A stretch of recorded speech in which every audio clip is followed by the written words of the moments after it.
আসসালামু আলাইকুম। তো আপনারা কিরকম আছেন? আলহামদুলিল্লাহ আমি অনেক ভালো আছি। দাদা ফোন মেরে কয় যে বিল্ডিং এর তলায় আয়। তারপর আমি দোকানে আইলাম। দাদা দিয়ে পয়সা ব্যয় করছে, পয়সা আমার দিল। আমি ভাবছি আমার শপিং করবার নিয়ে দিল নিয়ে দিই না। এটা কয় যে যা বাজার যা, বাজার যা এক বস্তা চাপ নিয়ে গা। তাই আমি যাবো বাজারে।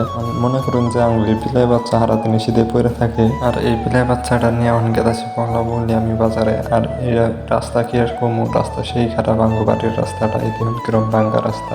আর ঈদগাহ পাকলাম এটা হচ্ছে বাইরে বললে ঈদগাহ ছেড়ে এলাম বংলা বললে এই যে বাজারে পেলাম। বাজারে তখন কিরম গাড়ি ঘোড়া দুনিয়ার ভিড়। আর এই রাস্তাতে গেলে ডাইরেক্ট পেয়ে যাবেন একটা মানাস। আর এই সাইড আছে বরপেটা রোডের ওভার ব্রিজ। আর এই যে দোকানে আছে মালের নিগে দুনিয়ার মানুষ। তারপরে দেখুন আমি রোজা রয়েছি, রোজালা মানুষ কি আর বস্তা গাড়ি উঠে দিয়ে হারিয়ে দেখছে। তারপরে সাপ নিয়ে পড়লাম বললে আমি পড়লাম বাড়িতে এসে গেতেছি বেরতে হন। তারপরে বেরতে এলাম, তারপরে দাদা কয়ে যে সাপটি বাইল দিতে, আমি বাইল দিতেছি। তো বাইল দিতে থাকি আর ভিডিওটা দেখতে থাকুন। আর সাবস্ক্রাইব না করলে সাবস্ক্রাইবটা করে দিন জানি। তারপরে সাপটি বাইল দিয়ে গেল গা। তো আজকের ভিডিওটা কিরকম লাগলো অবশ্যই কমেন্ট করে কইবেন। সবই ভালো থাকুন জানেন।